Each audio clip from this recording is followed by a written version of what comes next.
यह है Divya Himachal media network और आप देख रहे हैं दिव्य हिमाचल टीवी। हम पहाड़ी के साथ हाजिर हूं मैं अनिल अग्निहोत्री। आज मेरे साथ हैं जीवन ऋषि। इससे पहले हम दर्शकों से अनुरोध करें आपके लिए दो लाइनें।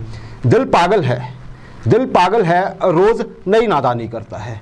दिल पागल है रोज नई नादानी करता है। आग में आग मिलाता है, आग में आग मिलाता है, फिर पानी करता है। जीवन ऋषि, हम चर्चा करेंगे कि कहाँ आग में आग मिलाई गई और पानी करने की कोशिशें कहाँ हो रही हैं, लेकिन उससे पहले सभी दर्शकों से वही अनुरोध, हमारा रोज वाला कार्यक्रम को अधिक से अधिक शेयर करें, फीडबैक ज़रूर दीजिए, हमारा फेसबुक पेज ज़रूर लाइक करें और साथ ही यूट्यूब पर दिव्य हिमाचल टीवी, ये हमारे चैनल का नाम है, सब्सक्राइब करें और साथ ही साथ बेल आइकन ज़रूर दबाएं ताकि आपके पास सभी हमारे जितने भी टीवी के कार्यक्रम हैं सबकी नोटिफिकेशन तुरंत आपको मिले जैसे ही कार्यक्रम हम एयर करेंगे, ताकि आप अपने पसंद के कार्यक्रम देख पाए। जीवन ऋषि, आज हम चर्चा करेंगे हिमाचल के शेर दिल खिलाड़ियों के बारे में। जी, वो क्या चर्चा है और हिमाचल के खिलाड़ियों ने हिमाचल का नाम कैसे पूरे देश में ऊंचा किया है, उस पर हम विस्तार से चर्चा करने वाले हैं। कल क्यों हिमाचल के लिए एक बहुत बड़ा दिन होने वाला है, ये हम चर्चा करेंगे। मंडी में क्या तैयारियां चली हैं प्रधानमंत्री नरेंद्र मोदी की रैली के लिए, उसमें भी हम विस्तार से नए नज़रिए से उसमें भी हम थोड़ा सा डाइसेक्ट करेंगे चीज़ों को। लेकिन सबसे पहले कर्मचारी जीवन ऋषि, आज एक बार फिर से कर्मचारियों को मिल गई राहत, ये हमारा सेगमेंट है। हालांकि अभी भी एक वर्ग ऐसा है जो बिल्कुल उबाल पे है, उसके बारे में भी चर्चा करेंगे इस सेगमेंट के लास्ट में। जीवन ऋषि, राहत की बात करते हैं सबसे पहले। जी, अनुबंध कर्मचारी अब थोड़ा हम ये समझ सकते हैं कि थोड़ा इत्मीनान से बैठ सकते हैं क्योंकि उनकी बात सुन ली गई है। जबकि हमारे पास जो अपडेट हैं जी, कर्मचारियों के पास भी आगे होंगे। मुख्यमंत्री ने उस फाइल पे साइन कर दिए हैं जो इससे संबंधित है कि अनुबंध कर्मचारियों का कार्यकाल 3 साल से घटा के 2 साल किया जाए और वो फाइल मुख्यमंत्री कार्यालय से साइन होने के बाद वापस आ गई अपनी मंजिल की ओर। क्या कहेंगे जीवन ऋषि? जी, ये बहुत बड़ी राहत है अनुबंध कर्मचारियों के लिए। अनुबंध कर्मचारियों को अब जो अनुबंध है 3 की जगह 2 साल का रह जाएगा। 2 साल के बाद वो रेगुलर कर्मचारी बन जाएंगे। इसी तरह जो हमारे दिहाड़ीदार हैं 5 साल की जगह वो 4 साल के बाद रेगुलर हो पाएंगे। अंशकालीन कर्मचारियों की बात करें तो उनका भी नियमितीकरण करने की जो अवधि है उसको 1 साल कम कर दिया गया है। ये सारे ही कर्मचारी जो हैं इनको बहुत बड़ी एक तरह से राहत मिली है। और ये एक मुख्यमंत्री ने एक व्यस्त शेड्यूल जो प्रधानमंत्री नरेंद्र मोदी की रैली है मंडी में, उसके बीच से ये एक तरह से राहत देने की कोशिश की है और अब इन कर्मचारियों को बहुत बड़ी राहत। जी, बहुत बड़ी राहत। आपने बताया सिर्फ अनुबंध कर्मचारी ही नहीं, दिहाड़ीदार भी हैं साथ में, उनको भी फायदा मिलने वाला है। जी, मुख्यमंत्री के साइन करने का मतलब है फाइल ओके। जी बिल्कुल, इसका मतलब ये है कि अब शायद ही अनुबंध कर्मचारियों को ये वेट करना पड़े कि अगली मंत्रिमंडल की मीटिंग है कब, क्योंकि अब सिर्फ अधिसूचना जारी होनी है।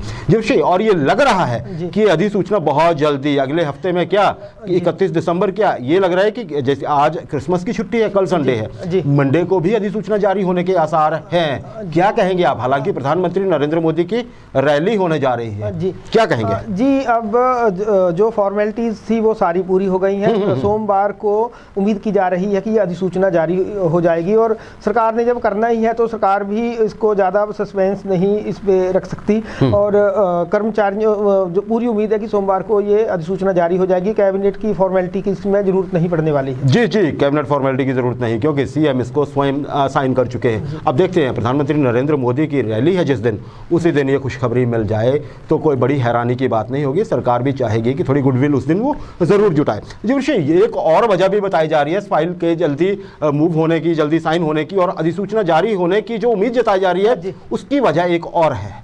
ये वजह भी है कि स्कूलों में छुट्टियां होने जा रही हैं और वो लंबी वैकेशन होगी। अगर आप विंटर क्लोजिंग स्कूल्स की बात करते हैं, अध्यापक बहुत सारे हैं जो इस कैटेगरी में आते हैं, 3 से 2 साल के अनुबंध का जिनको फायदा मिलना है जी, तो अगर एक बार छुट्टियां हो जाती हैं और वो अपने घरों की तरफ चले जाते हैं, कई इलाके ऐसे हैं, स्कूल ऐसे हैं, क्षेत्र ऐसे हैं जो बर्फ से ढक जाएंगे, वहाँ लौटना संभव नहीं होगा बहुत जल्दी, तो ज्वाइनिंग कैसे देंगे टीचर? क्या या अन्य कर्मचारी भी ले लीजिए, सिर्फ टीचर ही क्यों, और भी कई कर्मचारी होते हैं और विभागों से जुड़े। जब ये कारक कितना महत्वपूर्ण है इस चीज़ में? जी, ये कारक बहुत ही महत्वपूर्ण है। आने वाले दिनों में अभी अगर ध्यान दें तो पिछले कुछ समय से कोई बड़ी बारिश नहीं हुई है और जो वेदर फोरकास्ट है अगले कुछ दिनों में भारी बारिश और बर्फबारी होने वाली है, तो उससे बड़े सारे जो हिमाचल के इलाके हैं वो कटने वाले हैं। इसमें कोई दो राय नहीं है। ना तो वहाँ स्टाफ पहुँच सकता है, ना ही किसी और तरह की गतिविधि चल सकती है इसमें।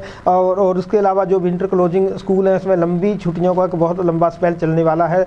तो उसमें जो रेगुलर होंगे कर्मचारी, उनके लिए ये दिक्कतें पैदा करने वाला होगा। तो उनको ज्वाइनिंग में काफ़ी दिक्कतें आएंगी, और ये अगर वो ज्वाइनिंग नहीं कर पाते हैं टाइमली, तो उनको काफ़ी उसका सीनियोरिटी जैसे मसलों पे असर पड़ता है। जी, सिर्फ सीनियोरिटी ही क्यों, अब तो आप मुख्यमंत्री घोषणा कर चुके हैं, सरकार घोषणा कर चुकी है कि 1 जनवरी से 1 जनवरी 2022 से आपको फायदा मिलेगा 6 पे कमीशन का।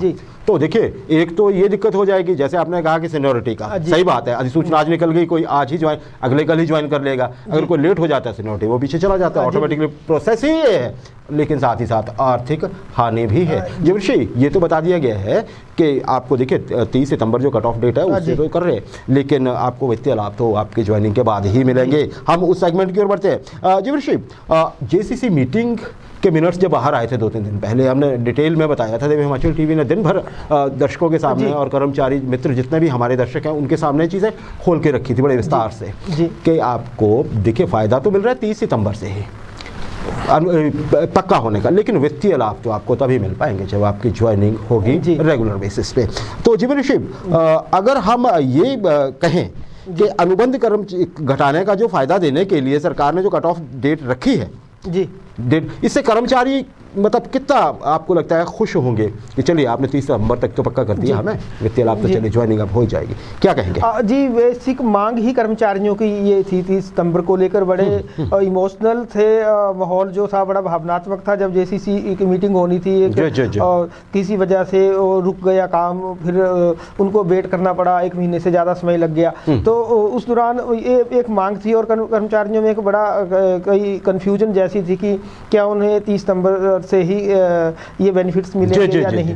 तो इससे कर्मचारी काफ़ी खुश होंगे। जी, काफ़ी खुश होंगे। जब इसमें एक चीज़ लग रही है, देखिए जैसे हमने कहा 30 सितंबर की बात मिनट्स में नहीं थी, सरकार ने प्रोएक्टिवली काम किया, 30 सितंबर माना है, लेकिन हम देख रहे हैं बहुत सारी जो एक तरह से तोहमत आ रही है वो कर्मचारी नेताओं की तरफ आ रही है कि आपने जेसीसी मीटिंग बुलाने से पहले इतना हल्ला किया, इतना बावल्ला किया, लेकिन फिर भी रिजल्ट वैसे नहीं आए।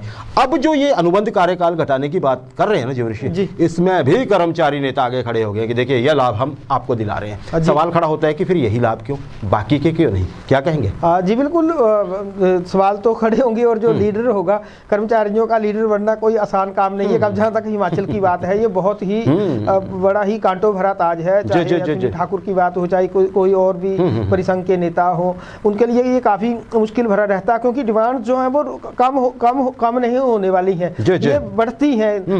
हमें याद है कि वो 35 से कैसे 60 हुई थी, फिर 100 हुई, और तो ये मांगे कम नहीं होती हैं, एक मांग मानी जाएगी तो दूसरी उभरेगी, तो ये मसले लगातार आगे निकलते रहते हैं। जी बिल्कुल सही कहा आपने, कहा कांटो भरा ताज है, इसीलिए कहा है, यही लोग कह रहे हैं कि देखिए या तो सारी पूरी होने दीजिए, या फिर आप एक एक के सामने मत आइए कि मैंने करवाया। वैसे भी जो मुख्यमंत्री का संबोधन हुआ था जेसीसी मीटिंग के नाम पे, उससे कर्मचारी बहुत नाराज हैं ऑलरेडी, क्योंकि पहले से कहा जा रहा था कि हमें सीएम का पूरा दिन चाहिए, जैसे 15 घंटे लग रहा था लोगों को, इतनी देर मुख्यमंत्री बैठेंगे। हुआ क्या, मुख्यमंत्री आए, स्टेज सजा हुआ था, प्रदेश भर के कर्मचारी नेता बैठे थे, मुख्यमंत्री ने संबोधन किया, मुख्यमंत्री गए, है ना जी। तो उस चीज़ पे भी बड़ी बात थी। तो कर्मचारी नेताओं का भी अभी अग्नि परीक्षा चली हुई है जीवनश्री। 6वें वेतन आयोग की बात कर रहे थे जीवनश्री, इससे पहले कि हम कर्मचारियों के आक्रोश की बात करें, उससे पहले एक अच्छी सी मीठी सी बात वो यह जीवनश्री की वेतन आयोग के जो लाभ है उससे संबंधित फाइल जो है वो वित्त विभाग से क्लियर होने के बाद लॉ डिपार्टमेंट को भेजी जा चुकी है ना जी। तो उसके आगे क्या प्रोसेस है इसके बाद, उसमें क्या लग रहा है आपको, कितनी जल्दी होगा और क्या होगा? जी, ये सबसे महत्वपूर्ण सवाल है, और ये मसला भी बहुत बड़ा है। फाइल वित्त विभाग से लॉ डिपार्टमेंट को भेजी जा चुकी है, इसके बाद अधिसूचना जारी होगी, और उसी के बाद तय हो पाएगा कि किस कर्मचारी को 6ठे वेतन आयोग का कितना फायदा मिलना है, और इसी चीज का कर्मचारी इंतजार भी कर रहे रहे हैं और लंबे समय से इंतजार कर रहे हैं। और इसी के आधार पर ही दूसरी बड़ी बात है कि उनके पेंशन जो रूल्स हैं वो सारी चीज़ें जो हो इसी के आधार पर बनेंगी। हालांकि हिमाचल में पेंशन के लिए फार्मूला जो है वो केंद्र सरकार का हिमाचल अडॉप्ट करता है। इसमें जैसे सैलरी में पंजाब को लिया जाता है तो पेंशन के लिए केंद्र को लिया जाता है। तो कुल मिलाकर ये जो मसला है बहुत ही महत्वपूर्ण है और इसी अधिसूचना जारी होने का ही कर्मचारी इंतजार कर रहे हैं ताकि उनको सारे क्लैरिटी आ जाए। जी यहाँ भी ऐसा लग रहा है, देखिए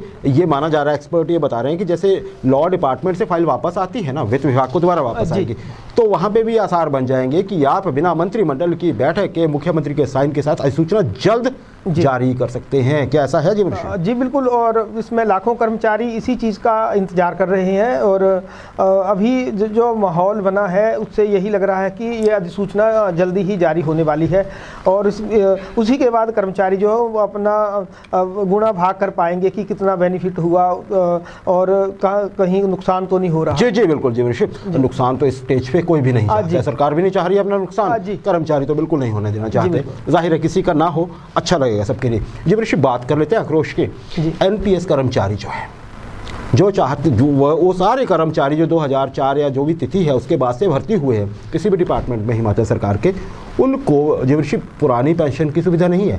एनपीएस में आते हैं वो न्यू पेंशन स्कीम में, जिसको लेके कर्मचारियों के बहुत सारे कंसर्न्स हैं, बहुत लंबे समय से मांग उठा रहे थे जी। ये कर्मचारी जेसीसीबी में मांग उठी, पूरी नहीं हुई, उसके आपने मिनट्स में देखा ही है कि वो गोलमोल सा है वहाँ पे कुछ एनपीएस का लेके। उसके बाद आप देखिए तपोवन में प्रदर्शन हुआ, वहाँ पे मुख्यमंत्री ने हालांकि ये बात तो कही है कि कमेटी बनाएंगे, हम अधिसूचना तक जारी कर दी। आज भी कर्मचारियों ने हल्ला बोला बिलासपुर में जी बिल्कुल एनपीएस ने, और एक बड़ा चेतावनी भी दी है। क्या चेतावनी है, क्या निर्णय है एनपीएस कर्मचारियों का? जी अभी हम कर्मचारियों को राहत की बात कर रहे थे तो इसी के बीच जो डिमांड्स हैं वो लगातार चलती रहती हैं और ये तो अभी जो मसला आपने उठाया है ये तो पूरा देशव्यापी मसला है और सबसे शायद सबसे महत्वपूर्ण मसला भी है कर्मचारियों के लिए, जीवन मरण का प्रश्न है। बिल्कुल, लाखों कर्मचारी जुड़े हुए हैं और अब ये बुरी तरह से सुलगने लगा है ये मसला हिमाचल में। आज बिलासपुर में राज्य स्तरीय मीटिंग हुई है न्यू पेंशन स्कीम कर्मचारी महासंघ की, तो उन्होंने इस मीटिंग में बिल्कुल क्लियर कर दिया है कि वो 1 जनवरी को गेट मीटिंग करने वाले हैं हर जगह पूरे प्रदेश में जहां उनके कर सकते हैं। और एसोसिएशन तो ये दावा कर रही है कि पूरे 1 लाख कर्मचारी इसमें कर्मचारी लगभग हैं एनपीएस के, तो वो सारे ही बिल्कुल एक्टिव होने वाले हैं और एक तरह से सरकार के लिए एक नई चेतावनी है और सरकार के लिए एक नई चुनौती भी है कि इसको कैसे सरकार जो है वो हैंडल करती है। जी ऋषि, बहुत चुनौती की बात है सरकार के लिए। देखिए कैसे, जैसे तपोवन में चला, एनपीएस कर्मचारियों ने सीधा बोल दिया कि अगर उनकी बात पे ध्यान नहीं दिया गया तो जो बजट सेशन आ रहा है धरना उस समय शिमला में दिया जाएगा। ऋषि, हम ना भूलें कि ये चुनावी वर्ष है, इस वक्त ये सरकार की छवि से बहुत जुड़ी हुई चीज़ है और कर्मचारी चीज़ को समझते हैं कि अगर उनके हक, उन्होंने प्रेशर बनाया, उनके हक में फैसला हुआ बिल्कुल तो सरकार को बहुत फायदा होगा। अच्छा, ये बात सरकार जानती है, तो कर्मचारियों को पता है सरकार फायदा लेने के लिए उनके हक में कोई अपील कर। विपक्ष तो पहले बोल रहा है कांग्रेस ये हिमाचल में, ये अलग बात है कि जब उनसे कहा जाता है कि बाकी जगह आपकी सरकारें क्यों नहीं कर रही हैं, तो नहीं, जब उनसे ये पूछा जाता है कांग्रेस के नेताओं से कि आपके पास योजना क्या है, कहाँ से पैसे देंगे आप कर्मचारियों के ओपीएस के, तो योजना तो उनके पास भी नहीं है।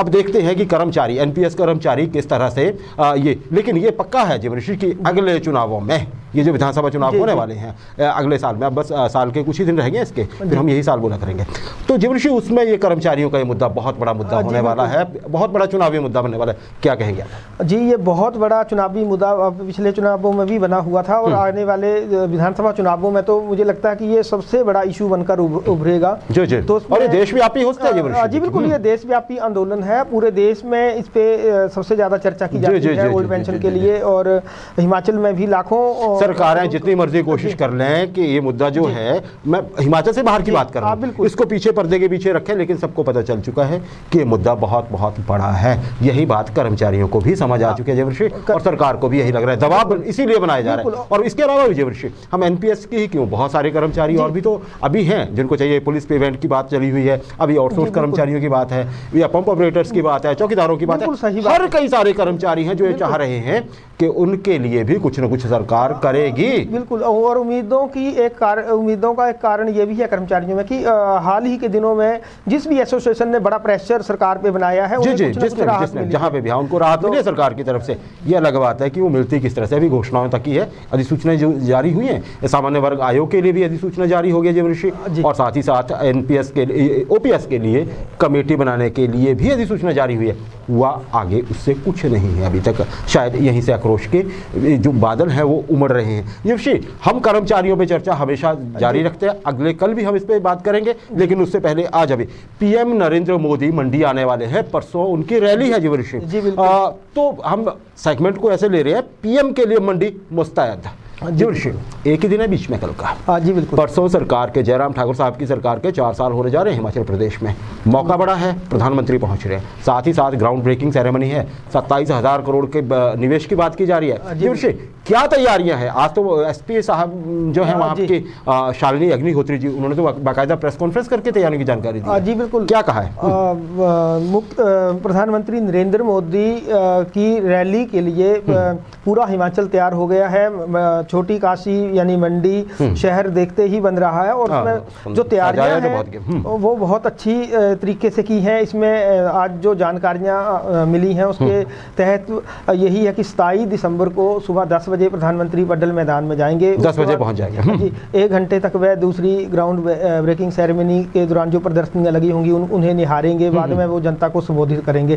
मंडी शहर में की सुरक्षा की बात की जाए तो 1500 पुलिसकर्मी तैनात है, 200 होमगार्ड तैनात हैं, 200 के करीब ही सीआईडी कर्मचारी तैनात हैं, एसपीजी का दस्ता अलग से होगा, तो इसके अलावा जो डॉग स्क्वाड है, बम स्क्वाड है, इसके अलावा और जी जो प्रोटोकॉल में प्रधानमंत्री इसमें आ रहे हैं, तो बड़ी सारी तैयारियां। इसमें मंडी को 11 सेक्टर में बांटा गया है, शहर को। जी, और इसमें यह भी है कि पार्किंग जो होगी वो मंडी सिटी के बाहर होगी, और सही बनती भी है बात। और इसके लिए ये भी तय हो गया कि रैली में क्या क्या लेकर जा सकते हैं, जैसे इसमें स्मार्ट वॉच है या कुछ दूसरी चीजें हैं वो नहीं ले जा पाएंगे, बीड़ी सिगरेट या इस तरह की कुछ भी एंट्री नहीं होगी। इसके लिए तो बहुत बीड़ी सिगरेट भी नहीं। आज इसमें बड़ी सारी ये लंबी लिस्ट है इसकी, मोबाइल फोन्स तो शायद अलाउड हो। और पुलिस ने भी जनता से आग्रह किया है कि वो कम से कम गाड़ियां जो हैं वो मंडी लाएं, ताकि उसमें कोई ट्रैफिक जैम ना हो। जीवन ऋषि, आपने बताया, बहुत डिटेल में बताया, बहुत कुछ है। अब अच्छा, एक तरफ तो टारगेट है कि 1 लाख लोग पहुंचाने हैं, एक तरफ ये कहा जा रहा है कि गाड़ियां कम लाएं, शायद उन्होंने निजी वाहनों के लिए कहा होगा। सरकार बहुत व्यवस्था कर रही है जीवन ऋषि, अगर मैं आपसे जानना चाहूँ तो विशेष प्रबंध किए गए, एचआरटीसी की ज्यादा सेवाएं लेने की बात। बिल्कुल सही बात। हाँ जी, क्योंकि एचआरटीसी जो है वो सरकार से जुड़ा उपक्रम है, उस पर सरकार का फुल कंट्रोल होता है, तो सरकार ने फिर से एचआरटीसी पे भरोसा किया और 1200 बसें जो है वो रैली के दौरान अपनी सेवाएं देंगी। और उसमें प्राइवेट बसें या गाड़ियां जो वो अलग से होंगी, पार्किंग हम पहले बोल चुके हैं कि शहर से बाहर होगी, अंदर कोई पार्किंग नहीं होगी सिटी में। तो इसका मतलब है जीवन ऋषि, वहां से तो लोगों को पैदल ही आना पड़ेगा। बिल्कुल पैदल आना पड़ेगा, और कुल्लू की तरफ से जो गाड़ियां आएंगी वो 4 और 7 मील में पार्क हो जाएंगी। छोटी गाड़ियों के लिए गुरुद्वारा और भीमा काली मंदिर में पार्किंग की व्यवस्था रहेगी।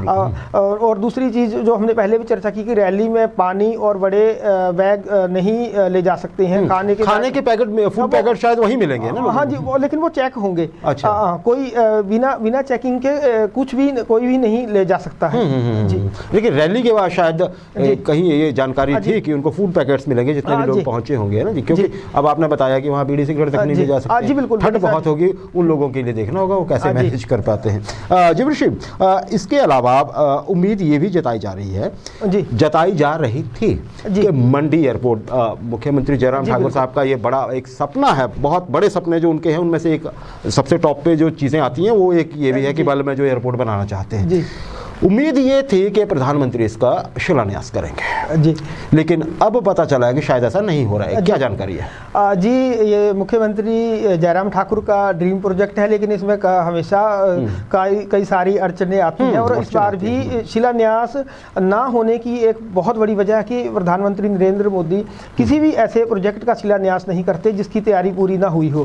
तो ये बाले एयरपोर्ट की जहाँ तक बात है तो उसकी भी पूरी तैयारियां नहीं है, इसमें कई सारे फाइनेंस से जुड़ी दिक्कतें अभी भी हैं। उसमें कई सारी चीजें हैं, अभी वो अधिग्रहण जो है वो नहीं हो पाया है उस तरह से, फॉरेस्ट क्लियरेंस भी अटकी हुई है। तीसरा टेक्निकल जो मसले हैं वो भी अभी काफी सुलझाने हैं। तो ये कारण है कि प्रधानमंत्री नरेंद्र मोदी इसका शिलान्यास नहीं करेंगे, जो कि उम्मीदों के जो चलिए इसमें एक अच्छी बात है मनीषी, हम ये मान सकते हैं कि अगर प्रधानमंत्री ऐसा करते हैं तो ये बहुत बेहतर है आम जनता के लिए। तो और इसका एक और फायदा भी लगता है कि मोदी साहब जब अगली बार शायद मंडी आएंगे, शायद अगले, अब तो इलेक्शन आएंगे हिमाचल में, तो बार बार आएंगे शायद, उससे पहले मुख्यमंत्री महोदय शायद ये पूरी कोशिश करेंगे कि हम पूरी फॉर्मेलिटीज करा लें, क्योंकि फायदा तभी मिलेगा अगर इसका नींव पत्थर रख दिया जाता है इलेक्शन से पहले। और नींव पत्थर रखना इतने बड़े प्रोजेक्ट का तो पीएम से कम क्या रखवाना है किसी से, है ना। और अब तो लोग भी फिर समझ आएंगे, तो जल्दी जल्दी फाइनेंस के प्रॉब्लम दूर होगी हमें लगता है। और हिमाचल को एक इंटरनेशनल एयरपोर्ट, बड़ा एयरपोर्ट, ग्रीनफील्ड एयरपोर्ट जैसे मुख्यमंत्री कहते हैं, वो मिल जाएगा। ऐसी हमारी जी विषय। इस सेगमेंट के लास्ट में मैं एक और चीज, विपक्ष की बात भी कर लेते हैं। एक तरफ तो सरकार बहुत जोर शोर से लगी है, प्रशासन जुटा हुआ है, लोग खुशी मना रहे हैं, तैयार है पूरी तरह से। विपक्ष का कहना है कि ये फिजूल खर्ची है। विपक्ष कह रहा है कि आप इसमें जितने भी करोड़, 2 या 3 जो भी करोड़ रुपए लगा रहे हैं वो फालतू है, क्योंकि सरकार ने 4 साल में 4 उपलब्धियां ऐसी नहीं है जो बता सके। क्या कहेंगे आप, क्या कह रहे हैं विपक्ष जी? किसी भी राज्य में जब देश का प्रधानमंत्री आता है तो एक बहुत बड़ी बात होती है उस स्टेट के लिए और भारत जैसे देश के लिए जो इतने बड़े स्तर पे फैला हुआ है। तो अगर हिमाचल प्रधानमंत्री आ रहे हैं तो कोई वो कांग्रेस के भी प्रधानमंत्री हैं, बीजेपी के भी हैं, हर किसी के हैं। तो इसमें एक बड़ी ये जो कार्यक्रम है इसका बड़ा महत्व है। एक तो सरकार के 4 साल पूरे हो रहे हैं, उसमें भी आना बनता है, इन्वेस्टमेंट की बात होगी। सेकंड ग्राउंड ब्रेकिंग सेरेमनी है जिसमें हजारों करोड़ का निवेश होना है। तीसरा है पूर्ण राज्यत्व का जो स्वर्ण जयंती वर्ष है, तो उसके मायने और बढ़ जाते हैं। आज़ादी का अमृत महोत्सव हम लोग मना रहे हैं। 11,000 करोड़ रुपए के प्रोजेक्ट जो है प्रधानमंत्री जनता को समर्पित कर रहेंगे। तो ये सारी चीजें अगर उसका टोटल किया जाए तो ये हिमाचल के लिए अच्छी ही बात होगी। इसमें कोई ये नहीं है कि खर्चा कितना हो गया, क्योंकि इस तरह के जो कार्यक्रम होते हैं, पूर्व में भी जो प्रधानमंत्री आते थे वो प्रदेश को कुछ ना कुछ देकर ही जाते रहे हैं। तो इसे बिल्कुल पॉजिटिव लेना चाहिए, चाहे विपक्ष हो, चाहे पक्ष हो, चाहे कोई भी हो। ठीक कहा जी ऋषि आपने। ये जो आपने बात कही है ये तो एक आदर्श वाकया हो सकता है, लेकिन हालांकि ये होता रहा है कि जो भी पार्टी विपक्ष में होती है वो उनको मौका भी ये होता है कि बोलने का। लेकिन हमें सबको ये लगता है कि शायद जब ये अवसर होगा, परसों का अवसर होगा मंडे का, तो विपक्ष भी इसमें साथ में रचनात्मक सहयोग दिखेगा हमें। अजय, हम अगले सेगमेंट की ओर बढ़ते हैं। कल चैंपियन बनेगा हिमाचल जी, उम्मीद तो यही है, दुआ भी यही होनी चाहिए। हम दुआ कर रहे हैं, आप भी करिए। दुआओं की क्यों जरूरत है अभी पता लग जाएगा आपको। जी, हिमाचल का जो सिर है वो एक बार फिर पूरे देश के सामने गर्व से ऊंचा उठा है। जी बिल्कुल, अक्सर उठता रहता है। हमारे जवान हैं, हमारे नौजवान हैं, हर तरह से। लेकिन इस बार जिन लोगों ने जिस वजह से हमारा सिर ऊंचा हुआ है वो वजह बड़ी दुर्लभ है, कम ही हुआ है ऐसा। उनके कारण जिन्होंने ये सिर ऊंचा किया है वो कम ही इतनी चर्चा में आए हैं, वो हैं हिमाचल प्रदेश के cricket players, main cricket players जो हैं उनकी वजह से। जी, क्या खबर क्या है? जी, क्रिकेट के नज़रिए से देखा जाए तो हिमाचल के लिए अब तक की सबसे बड़ी खबर है। हिमाचल विजय हजारे ट्रॉफी के फाइनल में पहुंच चुका है और इस हिमाचल का जो फाइनल मैच है वो कल जयपुर में तमिलनाडु के साथ होने वाला है। जी जी जी, यहाँ मैं विजय हजारे ट्रॉफी के बारे में बता दूं, ये राष्ट्रीय प्रतियोगिता है। जैसे रणजी ट्रॉफी होती है वो होता है टेस्ट मैच के, ये है वनडे मैच की राष्ट्रीय प्रतियोगिता।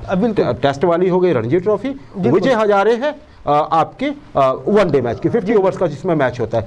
हिमाचल की टीम फाइनल में पहुंच चुकी है सबको हराते हुए। सेमीफाइनल में सर्विसेज को हराया और अब फाइनल में, वो छोटी बात नहीं है, बहुत बड़ी बात है ना। हिमाचल जैसे छोटे राज्य जहाँ पे कम सुविधाएं हैं एक तरह से, और नहीं तो कम से कम मौसम की तो दिक्कत हो ही जाती है, अगर बाकी सुविधाएं अब हो गई हैं HPCA के पास, अनुराग ठाकुर या बाकी लोगों की बात। लेकिन जीवनशील सामने है तमिलनाडु की चलिए बात ही अलग है, लेकिन हिमाचल का इस मुकाम पे पहुंचना कितनी बड़ी बात समझते हैं आप? जयपुर में कल मुकाबला है सवाई मानसिंह स्टेडियम में। जी, हिमाचल के लिए ये बहुत बड़ी बात है। पहली बार इतने बड़े ट्रॉफी के हिमाचल फाइनल में पहुंचा है। जी। पहले ऐसा कभी नहीं हुआ है। जी। और इससे पहले अगर पुरानी बात की जाए तो 2009, 10, 2020, 21 में सैयद मुश्ताक अली ट्रॉफी, उसके क्वार्टर फाइनल में तक हिमाचल पहुंचा था। लेकिन दोनों ही बार हुआ क्या कि तमिलनाडु से ही हिमाचल हार गया।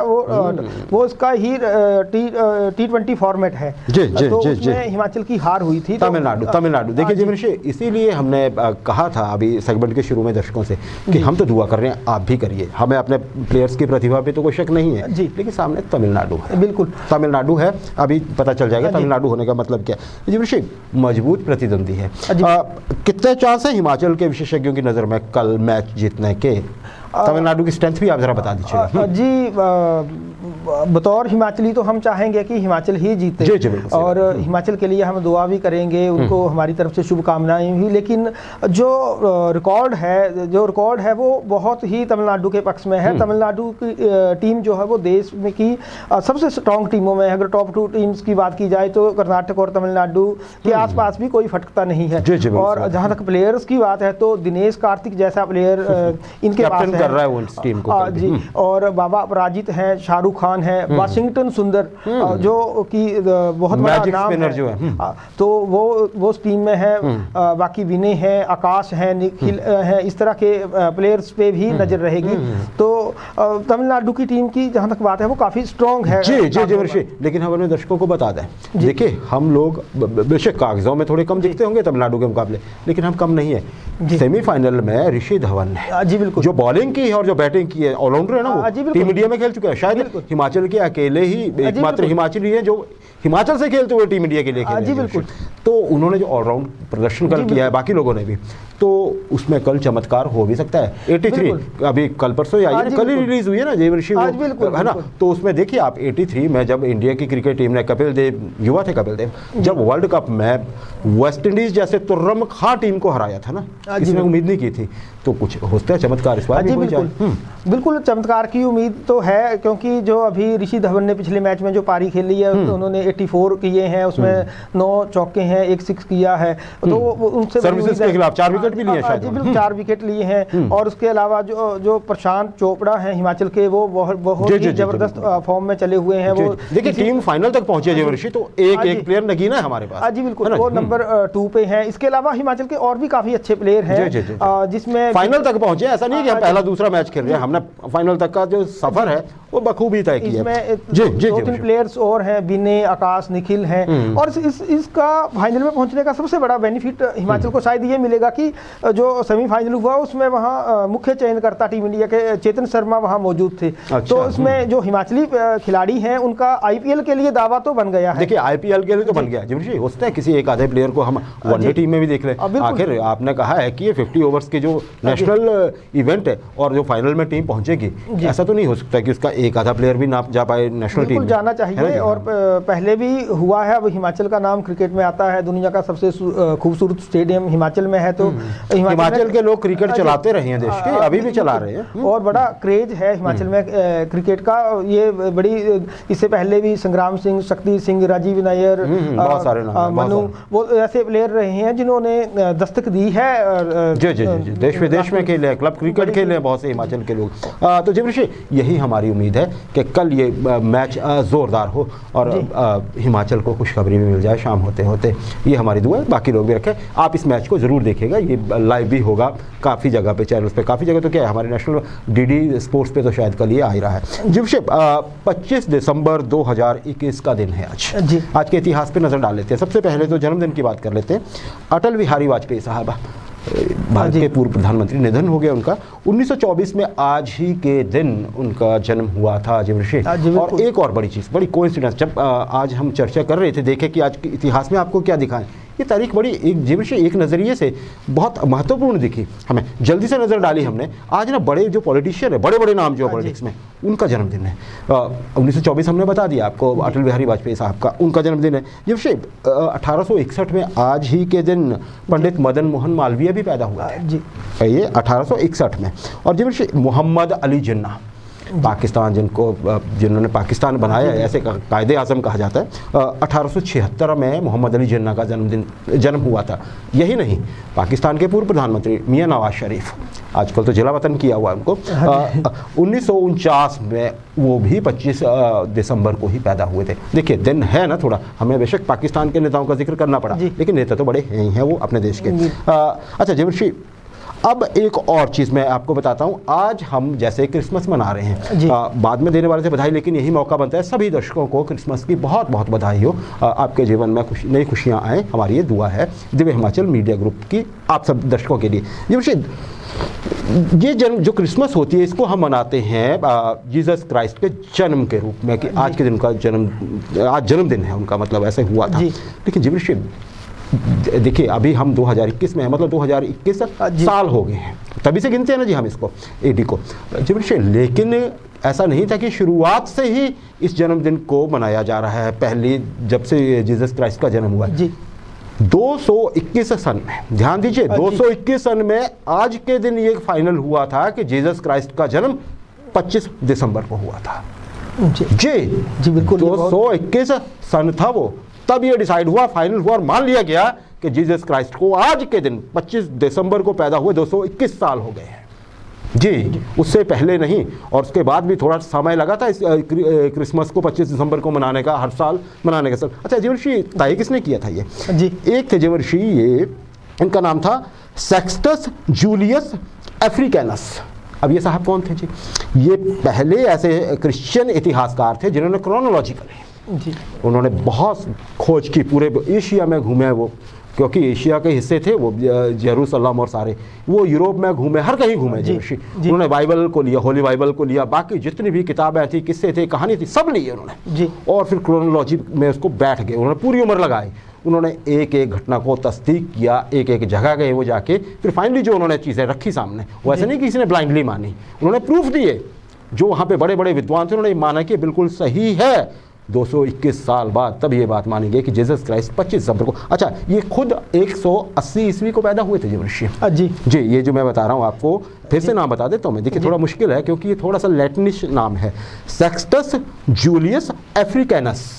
ये जी आप सर्च कर सकते हैं। 180 एडी में ये पैदा हुए थे और 250 एडी में इनकी डेथ हो गई थी। तो जीवनश्री ये क्रिसमस से जुड़ा आज का इतिहास था। उम्मीद है कि हमारे दर्शकों को थोड़ा सा पसंद आया होगा। ये कार्यक्रम के अंत की ओर बढ़ते हुए नदीम भाभा साहब युवा शायर हैं, ये जरा इनकी गज़ल देखिएगा।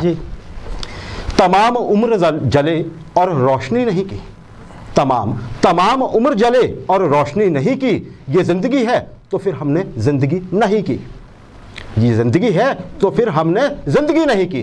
सितम तो ये है कि मेरे खिलाफ बोलते हैं, सितम तो ये है कि मेरे खिलाफ बोलते हैं वो लोग जिनसे कभी मैंने बात भी नहीं की, वो लोग जिनसे कभी मैंने बात भी नहीं की।